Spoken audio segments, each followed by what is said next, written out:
My brother called me broke at our father's funeral. Not in a whisper. Not behind my back. He said it loud enough for every aunt, cousin, neighbor, church lady, and old family friend standing in the fellowship hall to hear. It was 2:47 p.m. on a gray Thursday in November, and I was holding a paper plate with one untouched sandwich on it.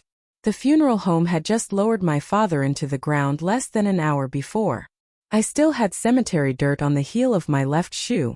My hands smelled like lilies from the arrangement I had carried to the graveside. And my brother Ryan stood beside the coffee urn, smiling like he had just won something. "She's only here because she thinks there's money," he said. The room went quiet in that slow, awful way rooms do when people hear something cruel but pretend they didn't. My mother looked down into her teacup.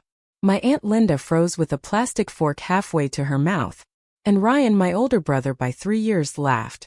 "She's been broke her whole life," he continued, tugging at the cuff of his black suit like he was posing for a photo. "Now Dad's gone, she thinks she can crawl back and collect." I could feel everyone watching me. The dress I was wearing had cost $29 from a clearance rack. My shoes were scuffed. My hair had come loose from the low bun I had tried to make in the bathroom mirror that morning with shaking hands. Ryan looked perfect. Expensive suit. Shine shoes. Gold watch. His wife beside him in pearls. My mother standing behind him like a silent statue. I opened my mouth but nothing came out. Because what was I supposed to say? That I had been the one driving Dad to chemo appointments when Ryan was too busy? That I had been the one sleeping in a vinyl hospital chair during the last 3 nights of Dad's life?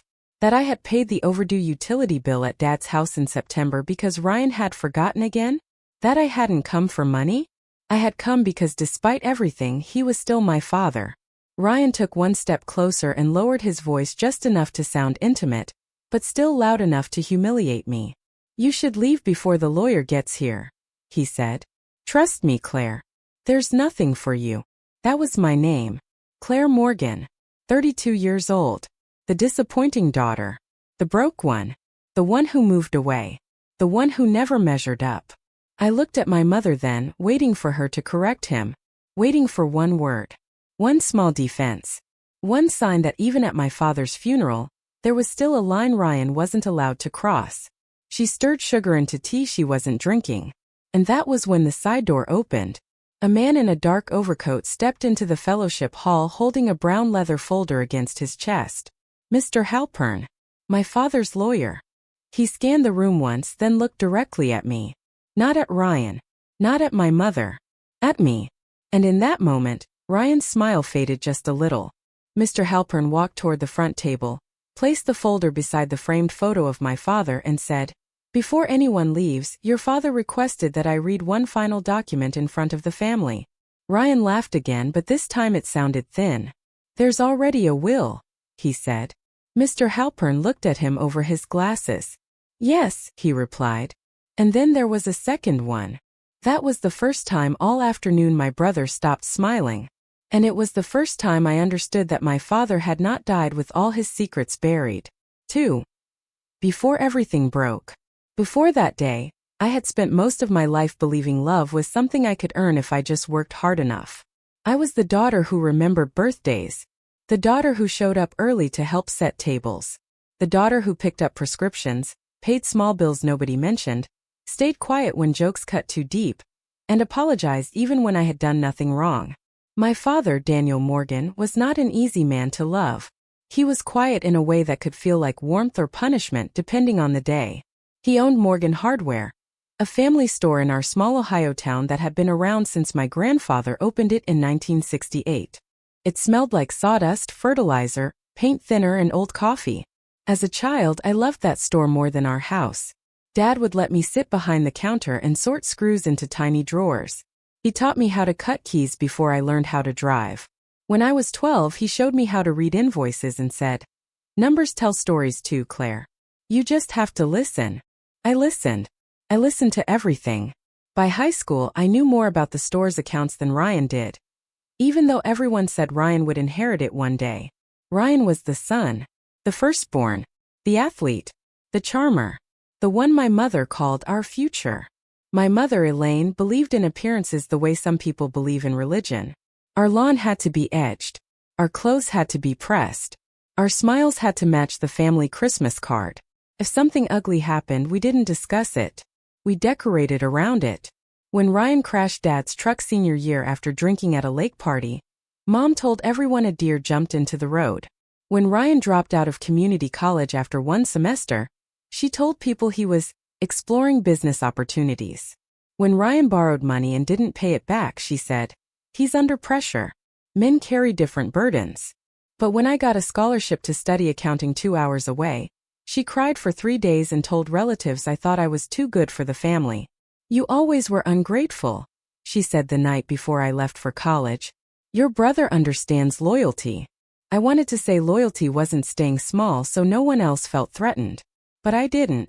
Back then, I still wanted to be loved more than I wanted to be right. So I went to school. I worked part-time at a grocery store. I sent money home when Mom said Dad's business was struggling. I skipped spring break trips, wore second-hand coats, and told myself one day they would notice. One day they would say, "Claire, you did good." One day my father would look at me the way he looked at Ryan. That day never came the way I wanted. But in the last year of his life, something shifted. Dad got sick in January. Pancreatic cancer. Stage 4 by the time they found it.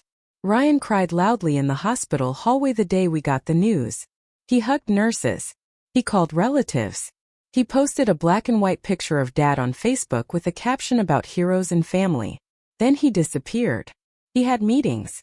He had migraines. He had too much on his plate. So I started driving back every weekend. Then every Thursday. Then every Tuesday and Thursday. By summer, I was sleeping at Dad's house 3 nights a week and working remotely from the kitchen table while he rested in the recliner. We did not suddenly become a perfect father and daughter. That only happens in movies. But we became honest in small ways. He would ask me to read him the store reports. I would pretend not to notice when his hands shook. Sometimes he would stare at me for too long, like he was trying to say something but didn't know how to start. One night in August, while rain tapped against the kitchen window, he said, "You were better at the business than he ever was." I looked up from the spreadsheet. "Ryan." Dad closed his eyes. "Don't act surprised." It should have felt like victory. It didn't. It felt like receiving a birthday gift 20 years late. I asked him why he never said that before. He didn't answer for a long time. Then he whispered, "Because your mother needed him to be special." That was the closest my father ever came to apologizing. And I accepted it because dying people do not always have the strength to say the full truth. Sometimes they hand you one broken piece and hope you understand the rest. 3. The family favorite. In my family, Ryan was not just the favorite. He was the rule everything bent around. If Ryan was angry, we lowered our voices. If Ryan needed money, someone found it. If Ryan failed, the story changed until it sounded like courage. If I succeeded, the story changed until it sounded like betrayal. At Sunday dinners, my mother served Ryan first even after he was married and had a home of his own. She still cut the fat off his roast beef like he was 9 years old. If I reached for salt before passing it to him, she looked at me like I had violated a sacred order. His wife, Melissa, fit into the family perfectly. She wore soft colors, laughed at my mother's jokes, and once told me, "Ryan just has a bigger destiny. That must have been hard for you growing up." She said it while I was washing dishes. Not helping wash them. Just watching me wash them. The worst part was that Ryan believed the story too. He believed he was burdened by greatness. He believed the hardware store was his birthright. He believed my father's approval belonged to him by blood and mine had to be earned through service. In October, 3 weeks before Dad died, I found Ryan in the store office going through Dad's desk. Dad was asleep at home. Mom had gone to the pharmacy. I had stopped by the store to pick up old tax files because Dad had asked me to review vendor payments. Ryan didn't hear me come in. He was standing over the open bottom drawer, pulling folders out and stuffing some into a black messenger bag. "What are you doing?" I asked. He jumped. Then his face hardened. "Business. That's Dad's personal drawer. It's all going to be mine anyway." The sentence landed like a slap. I stepped inside the office. "Dad isn't dead." Ryan looked at me with those cold blue eyes everyone else called charming. "No. But he's not exactly running things, is he?" I saw a folder sticking out of his bag labeled insurance. Another said property tax. Another said vendor contracts. I reached for the bag. He grabbed my wrist. Not hard enough to bruise. Hard enough to remind me he could. Don't start acting important, he said. You're here because Mom feels guilty. That's it. I pulled my hand back. Dad asked me to look at the accounts. Ryan laughed. Dad asks for morphine and applesauce. Doesn't mean he knows what he's saying. I stared at him. Something in me went very still. You're stealing documents from a dying man. His face changed. Only for a second. Then he smiled. Careful, Claire. Accusing family makes you look desperate. He pushed past me and left the office. That night I told my mother. She was folding towels at the kitchen table while Dad slept in the living room.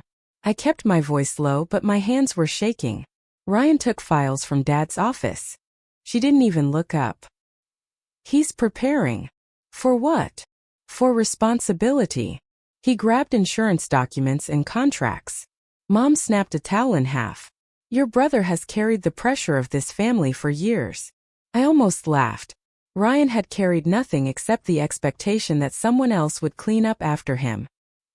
He shouldn't be taking anything without Dad knowing. Her eyes finally lifted. Do you hear yourself? You left this family, Claire. I went to college. You left, she repeated. Ryan stayed. That was always the final word.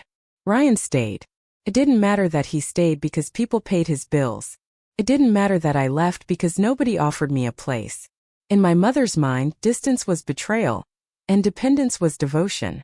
The next morning, Dad asked me to bring him a small metal lockbox from the top shelf of his bedroom closet. It was gray, dented at one corner, with a combination dial that stuck twice before opening. Inside were old photographs, his army discharge papers, Grandpa's pocket knife, and a sealed envelope with my name written across it in Dad's uneven handwriting. Claire. I looked at him. What is this? Dad's skin had gone the color of candle wax. His voice was thin. Not yet. Dad. Not yet, he repeated. Give it to Halpern if anything happens before I can. Mr. Halpern had been Dad's lawyer for as long as I could remember. I held the envelope carefully. Does Mom know? Dad closed his eyes. No. Does Ryan? His mouth twitched, almost a smile. God, no. That should have been my warning. But grief makes you slow to understand things your body already knows. I put the envelope in my work bag, and for the first time in years I did not tell my mother everything. 4. The betrayal. Dad died on November 6th at 4:18 in the morning. The hospital room was dark except for the blue light from the monitor, and the strip of light under the bathroom door. Rain hit the window in soft bursts. My mother sat in the corner with her coat still on, staring at her phone. Ryan had gone home at midnight because Melissa couldn't sleep alone. I was holding Dad's hand when his breathing changed. If you've ever sat beside someone at the end, you know the sound. It is not dramatic. It is not like the movies. It is a body slowly stepping away. I said, Dad, I'm here. His fingers moved once against my palm. My mother did not stand. The nurse came in. Then another. Someone turned off the monitor before it could make the sound I had been dreading. At 4:31, my mother called Ryan. At 4:38, Ryan posted on Facebook. At 5:12, my phone started filling with messages from people saying they were sorry. By 7 o'clock, Ryan was at the hospital wearing a black sweater and grief like a costume. He hugged my mother. He hugged the nurse. He even hugged me stiffly while whispering near my ear, "Don't make this about you." I hadn't said a word. The first betrayal came 2 days later at the funeral home. We were sitting in a room with beige walls and boxes of tissues on every table. The funeral director, Mrs. Bell, had a calm voice and silver glasses. She asked about flowers, music, obituary wording, service time. I wanted Dad's favorite hymn. My mother wanted something more dignified. Ryan wanted a military flag folded at the service, even though Dad had once told me he hated people using his service to make him look better than he was. When Mrs. Bell asked who would speak, I said quietly, "I can say something." Ryan leaned back in his chair. "No." I looked at him. "No. You're not speaking." My mother pressed her lips together. I turned to her. "Mom." She smoothed her skirt. Ryan is right. Emotions are high. We don't need anything uncomfortable. Uncomfortable. Ryan folded his arms. You always make things sound sadder than they are. Our father died. And we need to honor him, he snapped. Not listen to you perform abandonment trauma. Mrs. Bell looked down at her folder. The room shrank around me. I had spent months caring for him. I knew how he took his tea after chemo. I knew which blanket didn't scratch his skin. I knew he hated daytime television but watched it anyway because silence made him think too much. And they were telling me I had no right to speak. I swallowed hard. What exactly are you afraid I'll say? Ryan smiled. That you were there. My mother whispered. Claire, please. Please. That one word had controlled me my whole life. Please don't upset him. Please don't embarrass us. Please let it go.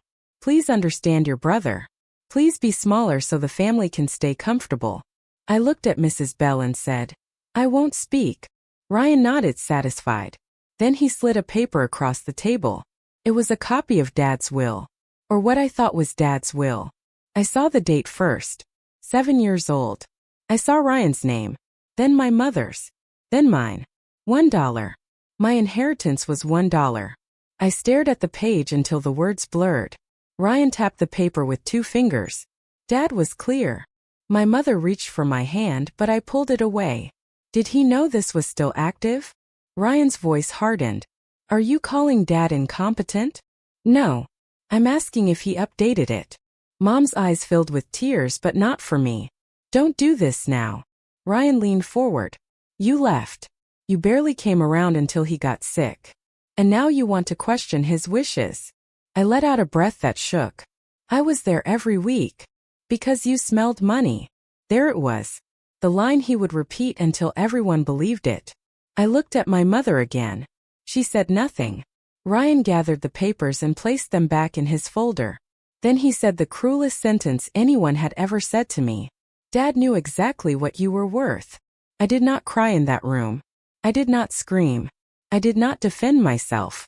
I stood up, thanked Mrs. Bell for her time, and walked out into the parking lot where cold rain dotted my blouse. Only then did I bend over beside my car and gasp like someone had punched all the air out of my body. Because grief is heavy, but being erased by the people who should remember you is heavier. 5. The moment I stopped begging. The days before the funeral felt like moving through water with stones in my pockets. Ryan took over everything. He chose the casket. He approved the flowers. He wrote the obituary and left my name until the last sentence, after several nieces, nephews, and friends. He had the store closed for 3 days and taped a printed sign to the door that read, In memory of Daniel Morgan, beloved father of Ryan Morgan. Not beloved father of Claire. Just Ryan. When I saw the sign, I stood on the sidewalk for almost a full minute while cars passed behind me.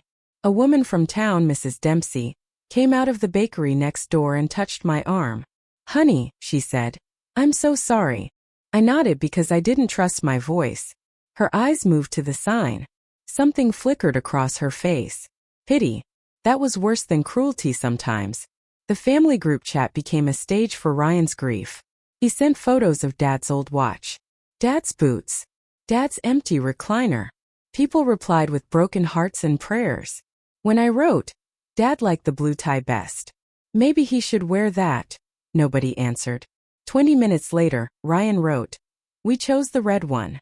Dad would want strength. My mother replied, Perfect choice. I stared at my phone until the screen dimmed. That night, I drove to Dad's house to pick up the blue tie anyway. The house smelled like dust, medicine, and the lemon cleaner my mother used when guests came over. The recliner was empty. His mug sat by the sink. A folded blanket lay over the armrest. I found the tie in his closet, navy blue with tiny silver lines. I pressed it against my face and finally cried. Not loudly, not dramatically, just one broken sound in a dark bedroom. Then I heard voices downstairs. Ryan and Melissa had come in through the kitchen door. I froze. Melissa said, Are you sure she doesn't have anything? Ryan answered, She has nothing. What about the envelope?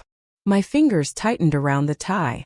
Ryan lowered his voice, but the old floor vents carried sound up from the kitchen. Mom said Dad was confused near the end. If Claire tries anything, we say she manipulated him. Melissa laughed softly. She looks like she can barely pay rent. Who would believe her? Ryan said. Exactly. I stood in my father's closet holding his tie, listening to my brother plan how to discredit me before I had even made a claim. And that was the moment something inside me changed. Not into rage. Rage would have burned too fast. This was colder, clearer. I realized I had spent my life begging people to see my heart, while they were busy studying how to use it against me. I took out my phone and started recording. I caught the rest. Ryan talking about the old will. Melissa asking whether the store accounts were clean enough. Ryan saying, once probate starts, I'll move what I need before anyone asks questions. Melissa saying, and Claire. Ryan laughed. Claire will cry then disappear. She always does. My hand shook so badly I almost dropped the phone. But I kept recording. The next morning I called Mr. Halpern. His receptionist put me through after I said my name. There was a pause when he answered. Claire, he said softly. I'm very sorry about your father. Thank you. My voice sounded far away from me. I have an envelope Dad gave me. He told me to give it to you if anything happened. Silence. Then his chair creaked. Do not give it to anyone else. I wasn't going to. Where are you? In my apartment. Can you come to my office? I looked at the clock. It was 8:19 a.m. The funeral was the next day. Yes. And Claire. Yes. Bring anything else you think matters. So I did. I brought the envelope. I brought screenshots of every message where I had offered to help Dad and Ryan had refused. I brought bank transfers showing money I had sent for Dad's bills. I brought the recording from the kitchen. I brought the blue tie. I don't know why I brought the tie. Maybe because part of me still wanted someone official to confirm I had known him too. Mr. Halpern's office was above a dentist's office on Main Street. It smelled like paper, coffee, and old wood. His assistant gave me water in a paper cup, but I couldn't drink it. When he opened Dad's envelope, his expression changed. Inside was a handwritten note, 2 keys, and a smaller sealed document. The note was addressed to him. Mr. Halpern read silently. His jaw tightened once. Then he looked at me. Did your father tell you what this was? No. He opened the second document. His eyes moved line by line. I waited. The old wall clock ticked louder than anything. Finally, he said, your father executed a new will 6 weeks ago. The room tilted. What? He also created a sworn statement regarding concerns about your brother's handling of business documents. I gripped the arms of the chair. Ryan said there was only one will. There was, Mr. Halpern said. Until your father changed it. My throat burned. Why didn't he tell me? Mr. Halpern looked down at the document, then back at me. I suspect he was afraid you would try to protect everyone from the consequences.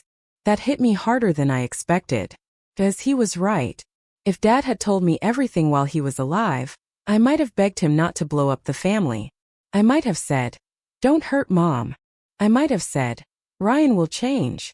I might have done what I always did. Made myself smaller to keep everyone else from facing themselves. Mr. Halpern folded his hands. Your father left specific instructions. He wanted certain parts read after the funeral service, with family present. I stared at him. At the funeral? At the reception. He wrote the time himself. He slid the note toward me. Dad's handwriting was shaky but clear. Read it when Ryan thinks it is finished. I covered my mouth. Not because it was funny. Because for the first time since Dad died I could almost hear him. Dry. Tired. Still stubborn. Still late with the truth. But finally telling it. 6. What they didn't know. What Ryan didn't know was that my father had spent the last 6 weeks of his life doing what he had avoided for 32 years. He told the truth. Not all at once. Not perfectly. But legally.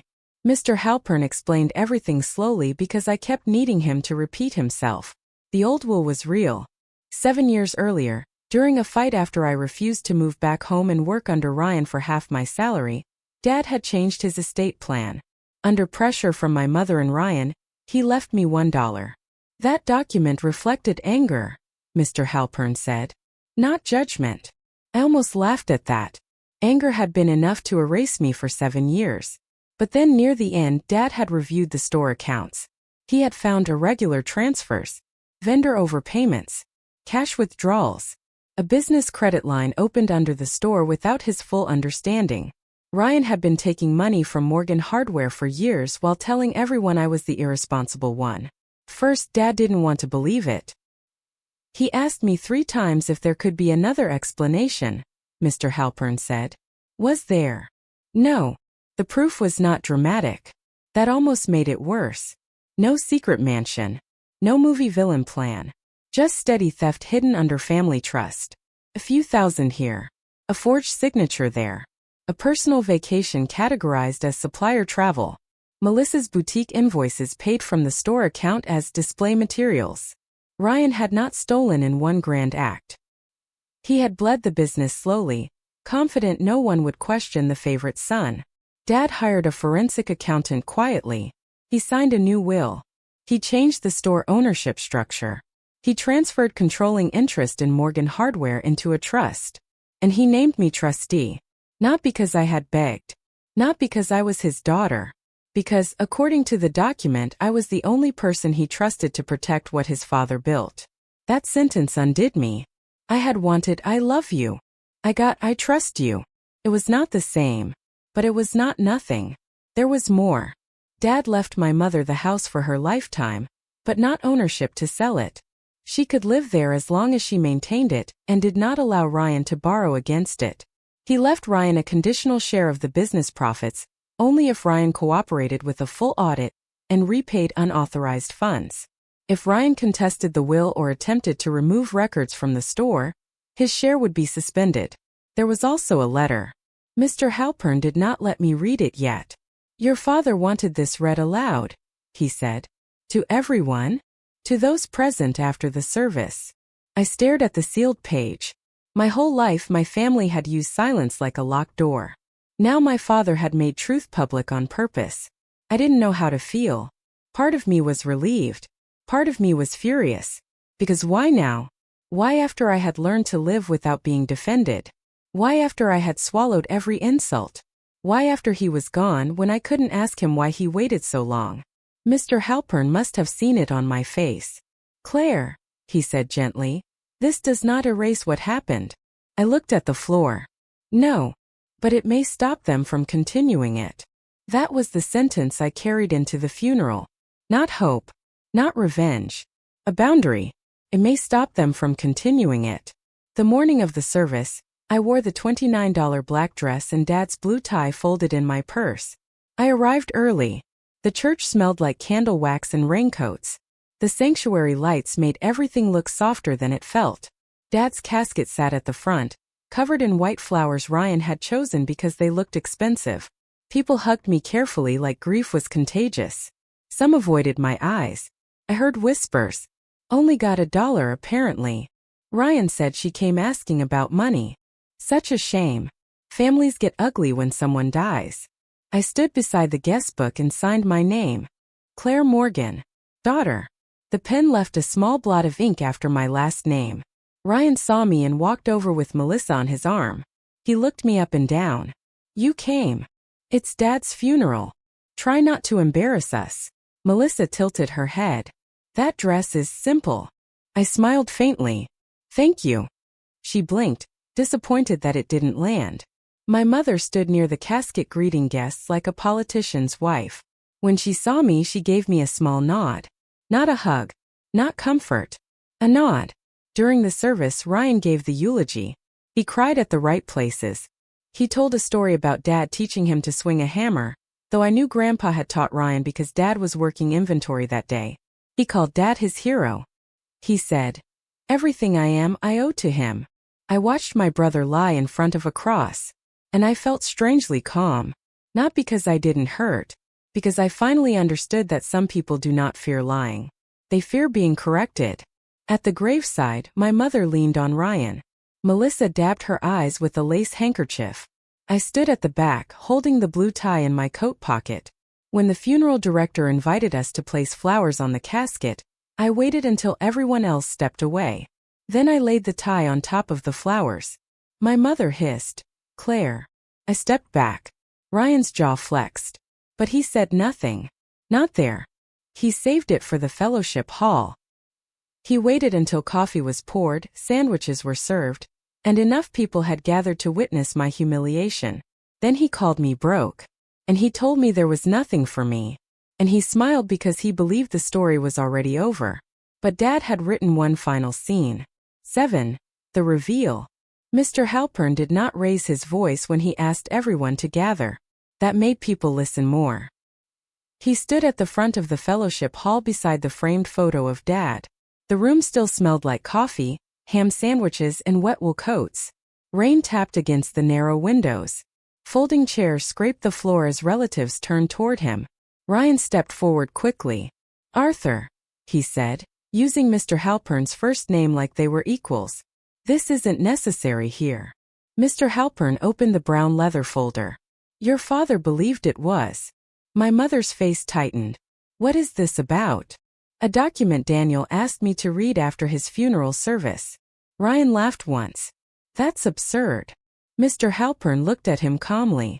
It is notarized, witnessed, and attached to his updated estate plan.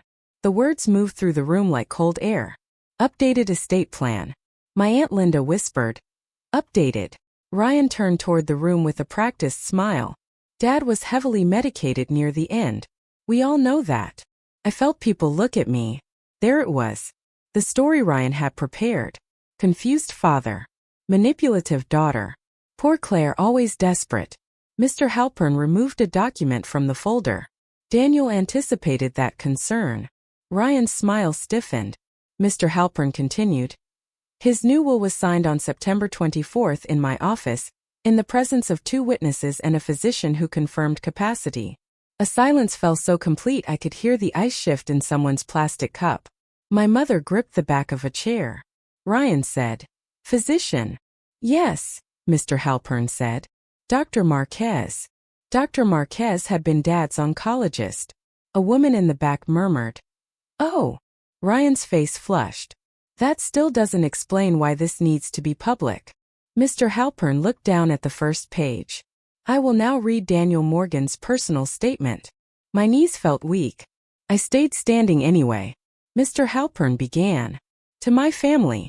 If Arthur is reading this, then I am gone, and some of you are likely pretending to be sadder than you are. A few people shifted uncomfortably. Dad. That was Dad. Blunt even from beyond the grave. Mr. Halpern continued. I have made many mistakes as a husband and father.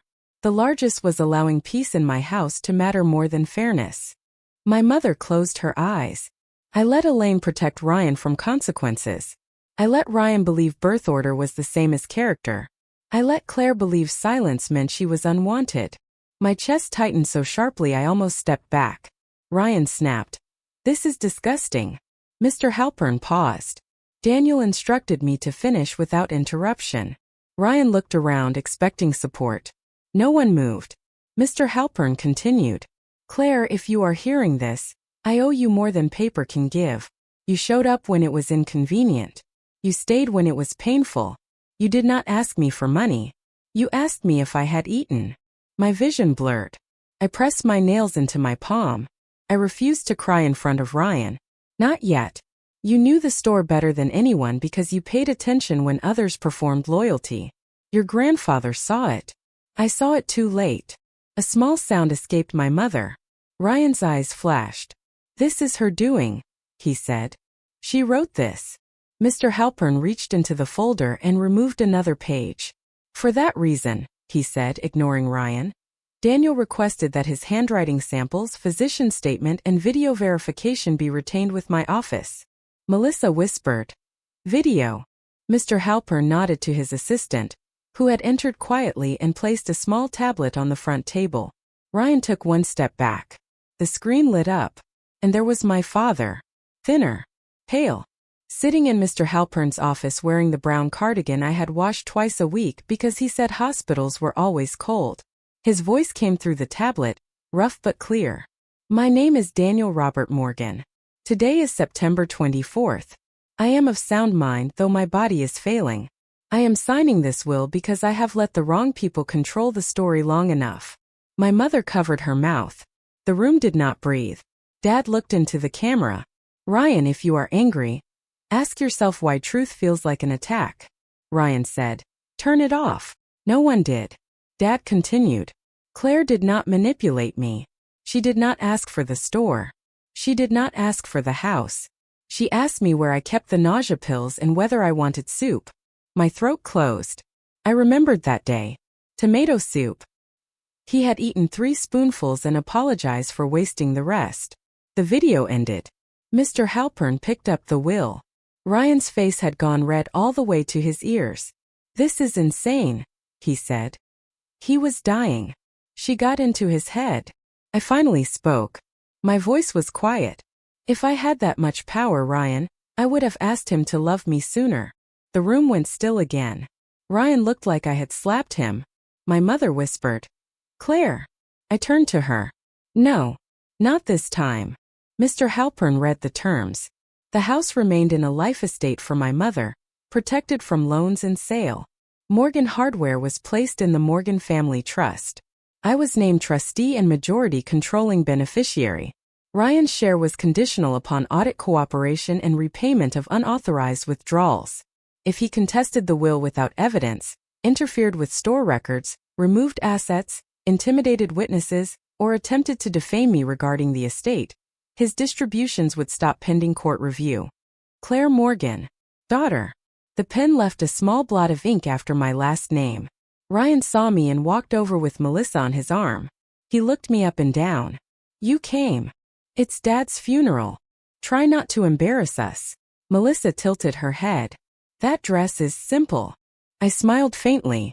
Thank you. She blinked, disappointed that it didn't land. My mother stood near the casket greeting guests like a politician's wife. When she saw me, she gave me a small nod. Not a hug. Not comfort. A nod. During the service, Ryan gave the eulogy. He cried at the right places. He told a story about Dad teaching him to swing a hammer, though I knew Grandpa had taught Ryan because Dad was working inventory that day. He called Dad his hero. He said, everything I am, I owe to him.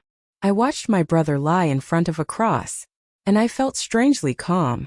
Not because I didn't hurt, because I finally understood that some people do not fear lying. They fear being corrected. At the graveside, my mother leaned on Ryan. Melissa dabbed her eyes with a lace handkerchief. I stood at the back, holding the blue tie in my coat pocket. When the funeral director invited us to place flowers on the casket, I waited until everyone else stepped away. Then I laid the tie on top of the flowers. My mother hissed, Claire. I stepped back. Ryan's jaw flexed. But he said nothing. Not there. He saved it for the fellowship hall. He waited until coffee was poured, sandwiches were served, and enough people had gathered to witness my humiliation. Then he called me broke. And he told me there was nothing for me. And he smiled because he believed the story was already over. But Dad had written one final scene. 7. The reveal.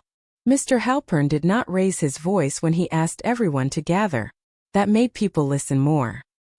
He stood at the front of the fellowship hall beside the framed photo of Dad. The room still smelled like coffee, ham sandwiches, and wet wool coats. Rain tapped against the narrow windows. Folding chairs scraped the floor as relatives turned toward him. Ryan stepped forward quickly. Arthur, he said, using Mr. Halpern's first name like they were equals. This isn't necessary here. Mr. Halpern opened the brown leather folder. Your father believed it was. My mother's face tightened. What is this about? A document Daniel asked me to read after his funeral service. Ryan laughed once. That's absurd. Mr. Halpern looked at him calmly. It is notarized, witnessed, and attached to his updated estate plan. The words moved through the room like cold air. Updated estate plan. My Aunt Linda whispered. Updated. Ryan turned toward the room with a practiced smile. Dad was heavily medicated near the end. We all know that. I felt people look at me. There it was. The story Ryan had prepared. Confused father. Manipulative daughter. Poor Claire, always desperate. Mr. Halpern removed a document from the folder. Daniel anticipated that concern. Ryan's smile stiffened. Mr. Halpern continued. His new will was signed on September 24th in my office, in the presence of 2 witnesses and a physician who confirmed capacity. A silence fell so complete I could hear the ice shift in someone's plastic cup. My mother gripped the back of a chair. Ryan said, "Physician." "Yes," Mr. Halpern said. "Dr. Marquez." Dr. Marquez had been Dad's oncologist. A woman in the back murmured, "Oh." Ryan's face flushed. "That still doesn't explain why this needs to be public." Mr. Halpern looked down at the first page. "I will now read Daniel Morgan's personal statement." My knees felt weak. I stayed standing anyway. Mr. Halpern began. "To my family. If Arthur is reading this, then I am gone, and some of you are likely pretending to be sadder than you are." A few people shifted uncomfortably. "Dad." That was Dad. Blunt even from beyond the grave. Mr. Halpern continued. "I have made many mistakes as a husband and father. The largest was allowing peace in my house to matter more than fairness." My mother closed her eyes. "I let Elaine protect Ryan from consequences. I let Ryan believe birth order was the same as character. I let Claire believe silence meant she was unwanted." My chest tightened so sharply I almost stepped back. Ryan snapped, "This is disgusting." Mr. Halpern paused. Daniel instructed me to finish without interruption. Ryan looked around expecting support. No one moved. Mr. Halpern continued. "Claire, if you are hearing this, I owe you more than paper can give. You showed up when it was inconvenient. You stayed when it was painful. You did not ask me for money. You asked me if I had eaten." My vision blurred. I pressed my nails into my palm. I refused to cry in front of Ryan. "Not yet. You knew the store better than anyone because you paid attention when others performed loyalty. Your grandfather saw it. I saw it too late." A small sound escaped my mother. Ryan's eyes flashed. "This is her doing," he said. "She wrote this." Mr. Halpern reached into the folder and removed another page. "For that reason," he said, ignoring Ryan, "Daniel requested that his handwriting samples, physician statement, and video verification be retained with my office." Melissa whispered, "Video." Mr. Halpern nodded to his assistant, who had entered quietly and placed a small tablet on the front table. Ryan took one step back. The screen lit up, and there was my father, thinner, pale, sitting in Mr. Halpern's office wearing the brown cardigan I had washed twice a week because he said hospitals were always cold. His voice came through the tablet, rough but clear. "My name is Daniel Robert Morgan. Today is September 24th. I am of sound mind though my body is failing. I am signing this will because I have let the wrong people control the story long enough." My mother covered her mouth. The room did not breathe. Dad looked into the camera. "Ryan, if you are angry, ask yourself why truth feels like an attack." Ryan said, "Turn it off." No one did. Dad continued. "Claire did not manipulate me. She did not ask for the store. She did not ask for the house. She asked me where I kept the nausea pills and whether I wanted soup." My throat closed. I remembered that day. Tomato soup. He had eaten 3 spoonfuls and apologized for wasting the rest. The video ended. Mr. Halpern picked up the will. Ryan's face had gone red all the way to his ears. "This is insane," he said. He was dying. She got into his head. I finally spoke. My voice was quiet. "If I had that much power, Ryan, I would have asked him to love me sooner." The room went still again. Ryan looked like I had slapped him. My mother whispered, "Claire." I turned to her. "No, not this time." Mr. Halpern read the terms. The house remained in a life estate for my mother, protected from loans and sale. Morgan Hardware was placed in the Morgan Family Trust. I was named trustee and majority controlling beneficiary. Ryan's share was conditional upon audit cooperation and repayment of unauthorized withdrawals. If he contested the will without evidence, interfered with store records, removed assets, intimidated witnesses, or attempted to defame me regarding the estate, his distributions would stop pending court review. Each word seemed to remove another brick from the wall Ryan had built around himself. Then came the audit summary. Mr. Halpern did not give every detail. He didn't need to. He read enough. Unauthorized transfers totaling $86,420 over 4 years. Business credit used for personal travel. Store funds paid to Melissa's boutique under false invoice descriptions. A credit line opened with questionable authorization. My Aunt Linda gasped. Melissa's face went white. Ryan pointed at me. You jealous little parasite. There it was. The real Ryan. Not grieving son. Not responsible heir. Just a cornered man reaching for the oldest weapon he had. I looked at him. For once I did not shrink. You called me broke at Dad's funeral, I said. But you were stealing from him while he was dying. Ryan lunged forward half a step, but Uncle Peter caught his arm. Careful, Uncle Peter said. That shocked me almost as much as the will. Uncle Peter had never defended me before. Ryan jerked away. You don't understand business. Mr. Halpern removed one last document. There is also a sworn statement from Daniel regarding the removal of business records from his office in October. Ryan stopped moving. I saw it happen. The exact moment he remembered the files. The exact moment he wondered what Dad had known. Mr. Halpern looked at him. Daniel wrote that he believed certain records were taken without permission. Claire later provided an audio recording that appears to confirm intent to move funds before probate. Melissa whispered. Ryan. He turned on her. Shut up. That was when the room changed. Until then, some people were shocked. Some were confused. Some maybe still wanted to believe there was a reasonable explanation. But when Ryan snapped at Melissa in front of everyone, the mask slipped completely. My mother stepped forward, trembling. Ryan, tell them this is wrong. He looked at her. And for the first time in my life, my mother saw that he did not have an answer ready for her. He only had anger. You were supposed to handle her, he said. The words hung there. Not handle this. Not handle the lawyer. Handle her. Me.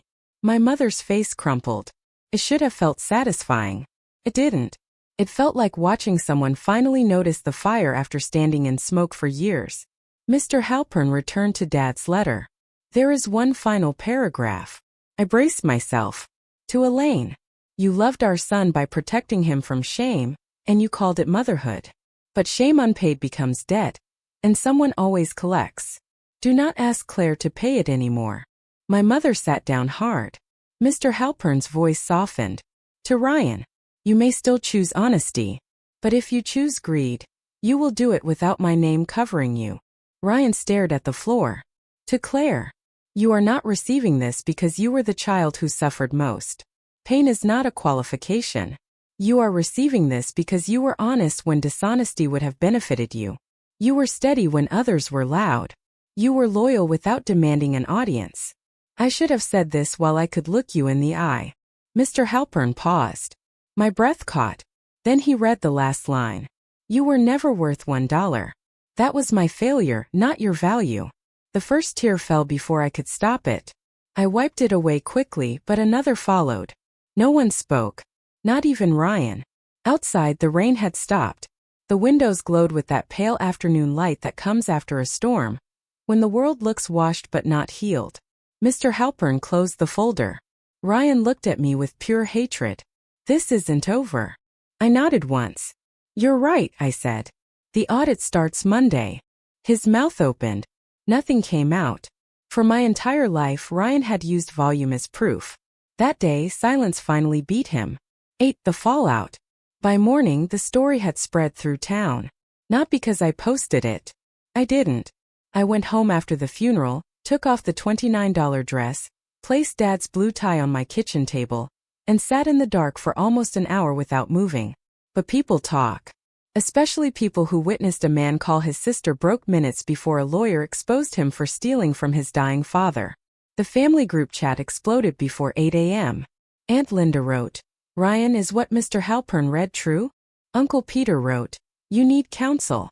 Melissa left the chat. My mother sent one message. Please everyone stop. No one did. For once, the silence did not protect Ryan. The audit began Monday. Mr. Halpern hired the forensic accountant Dad had already used. I met them at Morgan Hardware at 9 a.m. with keys Dad had left me and a court-certified copy of the trust documents. Ryan was waiting outside the store. His eyes were bloodshot. He looked like he hadn't slept. You're enjoying this, he said. I unlocked the door. No. You expect me to believe that? I stopped expecting you to believe anything true. He followed me inside. The store looked exactly the same and completely different. Rows of paint cans. Stacks of mulch near the entrance. The bell over the door giving its small tired ring. Dad's handwriting still on a yellow note taped to the register. Check batteries Friday. Ryan watched me walk behind the counter. You don't belong there. I ran my fingers over the worn wood. I know you think that. I built this place with him. I looked up. No, Ryan. You posed in front of it. His face twisted. For a second I thought he might shout. But the accountant entered behind us, followed by Mr. Halpern and a locksmith. A quiet plan beats a loud tantrum. Every time. The locks changed that morning. The office computer was imaged. Bank access was frozen pending review. Vendors were notified that all payments required dual verification. Ryan's business card came off the counter. He stood there watching pieces of his borrowed authority disappear. Not dramatically. Not with police lights. Just paperwork. Emails. Signatures. Keys. Real consequences are often quiet. That is what makes them final. 2 weeks later, Ryan's attorney contacted Mr. Halpern about contesting the will. Mr. Halpern responded with the physician's capacity letter, video verification, witness affidavits, audit summary, and the recording from Dad's kitchen. The contest threat disappeared. By December, the audit confirmed even more than Dad had known. The total unauthorized benefit was over $112,000. Some of it had gone to Ryan's mortgage, some to Melissa's boutique, some to a truck Ryan told everyone he had bought with hard work. The trust suspended Ryan's distributions until repayment. Melissa filed for separation in January. I heard that from Aunt Linda, who delivered the information with the careful tone of someone offering news and apology at the same time. My mother called me 3 days after Christmas. I watched her name glow on my phone for 10 seconds before answering. Claire, she said. I waited. Her voice sounded smaller than I remembered. I didn't know all of it. All of it. That phrase did a lot of work. I said, but you knew enough. Silence. Then she cried. I had imagined that sound for years. My mother crying because she finally understood. But it did not heal me the way I thought it would. It just made me tired. I was trying to keep the family together, she whispered. No, I said. You were trying to keep Ryan comfortable. She inhaled sharply. I almost apologized. The old reflex rose in me like a hand reaching for a hot stove. But I stopped. I let the silence stand. She said, Can I see you? Not right now. I'm your mother. I know. Another silence. This one heavier. Then I said the sentence I had needed years to learn. That doesn't mean you get access to me. She began to cry harder. I did not hang up cruelly. I did not comfort her either. I said, I hope you take care of yourself, and ended the call. My hands shook afterward. Boundaries sound strong when people quote them. Living them feels like grief at first. At the store, things were messy but salvageable. Some vendors had lost trust. Some accounts needed restructuring. Some employees were angry they had been lied to. I met with each of them one by one. I told them the truth without making it a performance. I'm not my father, I said. I'm not Ryan.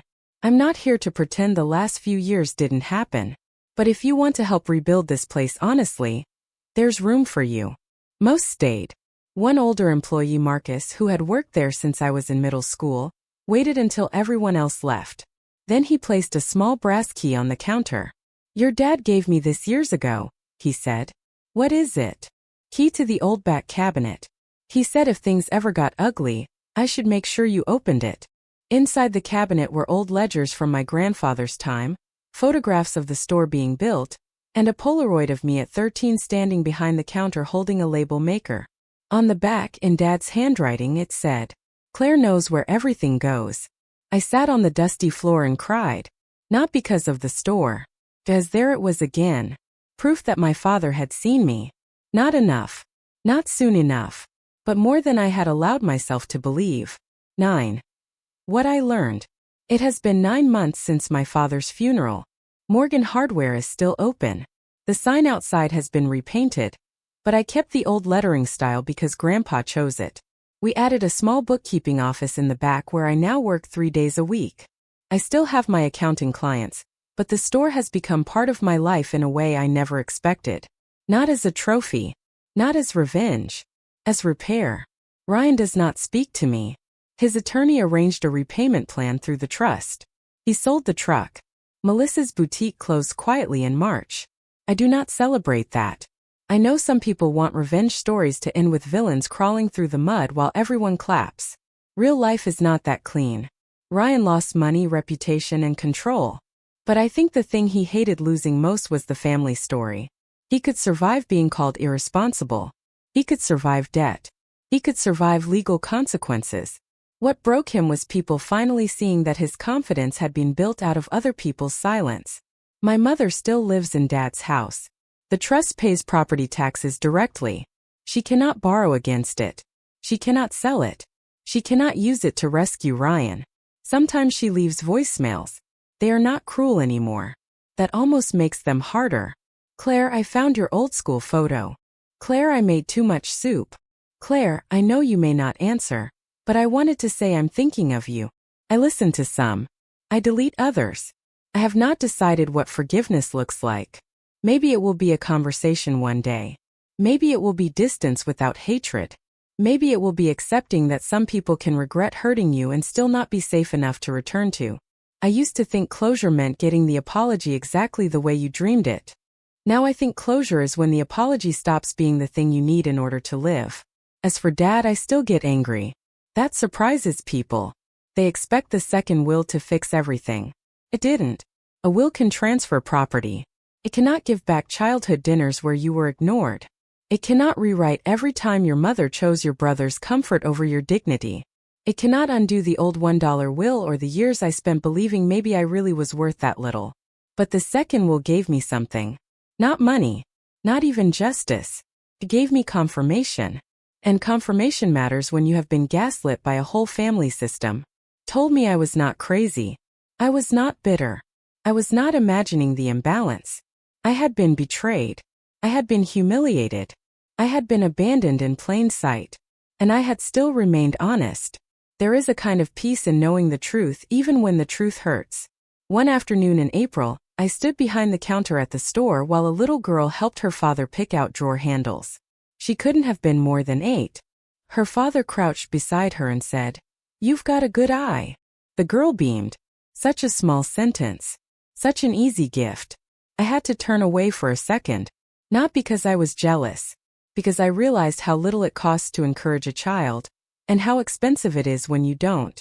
That night, I framed the Polaroid Marcus had given me. The one where I was 13 with the label maker. I hung it in the back office, not where customers could see it but where I could. Under it, I placed Dad's blue tie in a shadow box. Some people might think that means I forgave him completely. Doesn't. It means I stopped needing my grief to be simple. My father failed me. My father saw me. Both are true. My brother betrayed me. My mother enabled him. I survived them. All true. Healing did not arrive like a sunrise. Came like inventory. One shelf at a time. One truth at a time. One locked cabinet opened. One old lie removed. One boundary written down and honored. Sometimes I still hear Ryan's voice from that funeral hall. She's only here because she thinks there's money. But it doesn't cut as deep now. Because I know why he said it. He thought calling me broke would make everyone look at my empty hands. He didn't know my father had left me proof. He didn't know truth was already in the room, waiting inside a brown leather folder. He didn't know that by the time he tried to bury me with shame, the second will had already been signed, and the lawyer was already on his way. 10. Final message. If this story reminded you of a family that only valued you when you were useful, remember this. Being underestimated does not mean you are powerless. Sometimes the loudest person in the room is only loud because they are terrified of proof. Love should not require you to beg for a seat at the table. Family should not mean protecting the favorite while sacrificing the honest one. And truth, even when delayed, has a way of arriving with documents, witnesses, receipts, and a silence nobody can argue with. If this story moved you, subscribe to this channel. Every week we share emotional stories of betrayal, survival, hidden proof, family secrets, and the kind of justice that comes when someone finally stops begging to be chosen.